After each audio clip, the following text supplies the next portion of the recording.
सदनबाट अनुमोदन गरेर ऐन बनाउने परिकल्पना थिएन। तर पछिल्लो समयमा चाहिँ सदनमा प्रस्तुत गरेर एक प्रकारले अनुमोदन गर्ने र ऐन बनाउने भन्ने प्रक्रियाबाट आएको हुनाले चाहिँ यसले एउटा गम्भीर प्रकारको बहस पैदा भयो, विवाद पैदा भयो। सदनबाट अनुमोदन गर्दाखेरि ऐन बन्ने प्रक्रियामा जाँदाखेरि चाहिँ मुलुकको सार्वभौम अधिकार, एउटा परियोजनाको लागि मुलुकको सार्वभौम अधिकार नै खण्डित हुने, नेपालको संविधान निष्क्रिय हुने, नेपालको चाहिँ राष्ट्रिय कानुनहरू निष्क्रिय हुने, सम्झौता हावी हुने, अमेरिकी एमसिसी कम्पनीका कानुनहरू लागू हुने, यस प्रकारको प्रावधानहरू रहनुको साथै सबै प्रकारको सार्वभौम अधिकार एमसिए एकाउन्टलाई चाहिँ दिने र सबै प्रकारको अधिकार एमसिए एकाउन्टलाई दिएर चाहिँ नेपालका राज्यका अङ्गहरूलाई निष्क्रिय बनाउने प्रकारको जो प्रावधानहरू चाहिँ छन् र त्यो त्यस्तै गरिकन चाहिँ यो सैन्य रणनीतिसँग जोडिएको भनेर पनि अमेरिकी अधिकारीहरूले बोलिरहेको अवस्थामा यस प्रकारको सम्झौता चाहिँ संशोधन नगरिकन हुँदैन। संशोधन गरेर विशुद्ध आर्थिक परियोजनाको रूपमा लैजान सकिन्छ भने यो अगाडि बढ्न सक्ने कुरा भयो। संशोधन नगरिकन हुँदैन भनेर चाहिँ हाम्रो पार्टीले, नेकपा माओवादी केन्द्रले सुरुदेखि लगातार रूपले भन्दै आइरहेको अवस्था हो र यही क्रममा अब यो छलफलको प्रक्रियाको क्रममा सत्तामा रहेका, सरकारमा रहेका घटकहरू, नेकपा माओवादी केन्द्र लगायत अरू अन्य घटकहरूको बिचमा, नेपाली काङ्ग्रेस लगायत अन्य घटकहरूको बिचमा, 4 घटकहरूको बिचमा आज केही संशोधनलाई आकर्षित हुने गरिकन चाहिँ केही घोषणा, एउटा चाहिँ प्रतिबद्धता घोषणा चाहिँ एउटा चाहिँ तयार भएको छ भन्ने कुराहरू पनि सुन्नमा आइरहेको चाहिँ छ।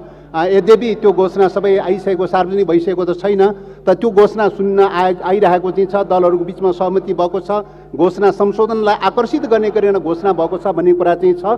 सामान्यतः यो सम्झौतामा चाहिँ संशोधनको प्रक्रिया देखिँदैन, विरोधको सूचना दिने प्रक्रिया पनि देखिँदैन, संशोधनलाई 72 घण्टे या 120 घण्टा खुल्ने प्रक्रिया पनि देखिँदैन र रिजर्भेसन पनि राखिएको देखिँदैन, संशोधनको प्रोभिजन पनि राखिएको देखिँदैन। तर पनि राजनीतिक दलहरूले सहमति गरेर सरकारले चाहिँ यो मुद्दामा संशोधन हुनुपर्छ भनेर लिएर आउँछ भने त्यो कुरा सकारात्मक हुन सक्छ। तर त्यो सम्झौता भनेको द्विपक्षीय सहमतिको आधारमा सम्झौता हुने हो।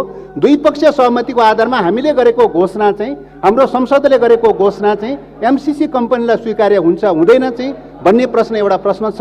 त्यसैले एमसिसी कम्पनीलाई स्वीकार्य हुन्छ भने हामीले गरेको घोषणाको सकारात्मक अर्थ रहन सक्छ। त्यसकारणले त्यस प्रकारको घोषणाको सन्दर्भमा के चाहिँ सहमति भएको, दलहरूको बिचमा के सहमति भएको, यो छलफलको प्रक्रियामा माननीय मन्त्रीज्यूले अवश्य पनि चाहिँ घोषणा चाहिँ लिएर आउनुहुनेछ भन्ने चाहिँ अपेक्षा राख्न चाहन्छु। र यो गम्भीर प्रकारको राष्ट्रिय स्वाधीनतासँग जोडिएको मुद्दा भएको हुनाले यो विषयमा गम्भीरतापूर्वक छलफल गर्दै एउटा आपसी सहमतिको आधारमा, सदनमा आपसी सहमतिको आधारमा अगाडि बढौँ। राष्ट्रिय स्वाधीनतासँग जोडिएको मुद्दामा सहमति कायम गरौँ। आर्थिक परियोजनाको सन्दर्भमा विमति होइन, आर्थिक परियोजना दिन सक्ने कुरालाई चाहिँ अन्यथा मान्ने कुरो होइन। विगत कालमा थुप्रै आर्थिक परियोजनाहरू सञ्चालन भएका चाहिँ छन्, तर यो आर्थिक परियोजना चाहिँ शीर्षक मात्र आर्थिक परियोजनाको रूपमा आयो। त्यसका कन्टेनहरू, त्यसका धारा, उपधाराहरू, दफाहरू, प्रावधानहरू चाहिँ नेपालको सार्वभौम अधिकारलाई खण्डित गर्ने, नियन्त्रण गर्ने प्रक्रियाबाट आएको हुनाले यसमा गम्भीर रूपले प्रश्न उठेको छ। नेपालको सार्वभौम अधिकारलाई खण्डित नहुने गरिकन, नेपालको संविधान खण्डित नहुने गरिकन, नेपालको राष्ट्रिय कानुन खण्डित नहुने गरिकन, नेपालको सरकारलाई नियन्त्रण नगर्ने गरिकन, नेपालको संसद, नेपालको अदालत, नेपालको चाहिँ सुरक्षा निकायहरू कुनै पनि अङ्गलाई खण्डित नहुने गरिकन र यो परियोजना विशुद्ध आर्थिक परियोजना मात्रै सीमित रहने प्रक्रियाबाट लैजान पर्ने हुन्छ र त्यो प्रक्रियाबाट जान सक्ने अवस्था भयो भने यसले सकारात्मक रूप दिन सक्छ।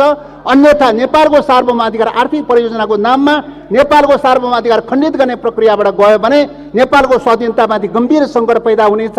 नेपाल जस्तो भूराजनीतिक अवस्थामा अवस्थित मुलुकको सन्दर्भमा आफ्नो राष्ट्रिय स्वाधीनताको प्रश्न, सुरक्षाको प्रश्न मेजर प्रश्न हो। सुरक्षाको प्रश्नलाई केन्द्रबिन्दु बनाउनु पर्छ, एउटा आर्थिक परियोजना मात्रै प्रमुख कुरा होइन। त्यसकारणले सैन्य रणनीतिसँग जोडिएका विषयहरूको बारेमा दलहरूको बिचमा भएको सहमति र सम्झौताले त्यसले नियन्त्रण गर्न सक्छ, त्यसले संशोधन गर्न सक्छ, परिमार्जन गर्न सक्छ, एमसिसी कम्पनीले त्यसलाई स्वीकार गर्न सक्छ भने यो सकारात्मक हुन सक्छ।